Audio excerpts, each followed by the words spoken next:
So again, I just wanted you guys to have this in case you wanted it.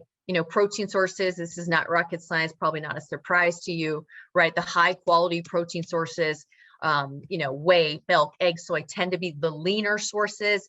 And then towards the bottom, you can get, enough of the essential amino acids from plant sources, which we'll cover in a bit. And then the lower quality ones, obviously are the ones that tend to be higher in fat, or they're fried in fat, and that just don't offer as much essential amino acids and really don't have all this extra stuff that our body doesn't need. So from a plant standpoint, most plants are incomplete protein sources, meaning that they're lacking one or more essential amino acids. So for instance, if you look at the chart, legumes are beans, right? They tend to be low in methionine, one of the essential amino acids. Grains tend to be low in lysine, and nuts and seeds tend to be low in methionine. So that's where you're going to want to be more diligent about complementing foods, from the columns, so that you can make sure you're getting enough methionine, you're getting enough lysine. And what the research shows is that if you're getting all of your protein from plants, then you've got to consume approximately 20 to 25% more calories to get the same amount. So it's going to require that you consume more.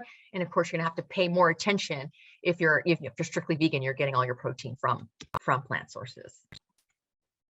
Okay, so this is one slide that, just sort of puts all the protein recommendations all in one spot for you. Focus on high quality sources, right? A variety of lean animal sources and or complementary plant foods. If you wanted some numbers to write down, 0.7 to 1 grams per pound of body weight, or we like to use here at dotFIT 1 gram per pound of lean body mass if you know their body composition. So from a practical standpoint, that equates to about 1 to 2 palm-sized portions, palm without the fingers, per meal.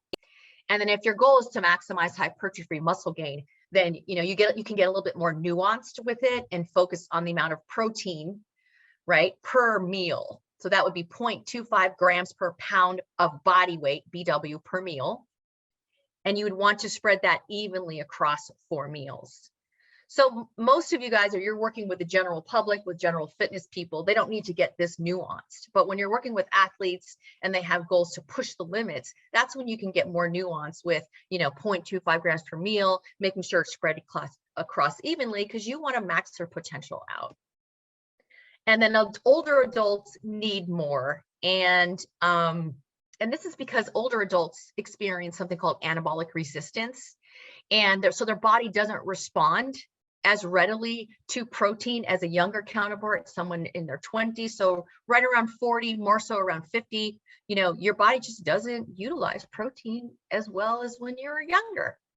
It's kind of like, it's kind of like, nature going, hey, we don't really need you here as much. You've already procreated, so you can start withering away.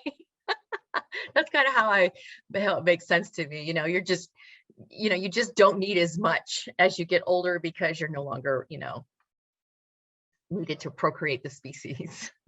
Now, safety is something that comes up a lot that fitness professionals tend to be concerned about. And I'm just going to put you at ease. If your client's healthy, they don't have any, underlying kidney issues, liver issues, then there's a few meta-analysis, fairly recent meta-analysis that came out. It does not cause kidney or liver damage in healthy individuals, no negative impact on blood pressure, and it does not leach calcium for food. I know that was out there for a while. It's actually beneficial to bone. Protein's beneficial to bone health, in addition to some of the other micronutrients.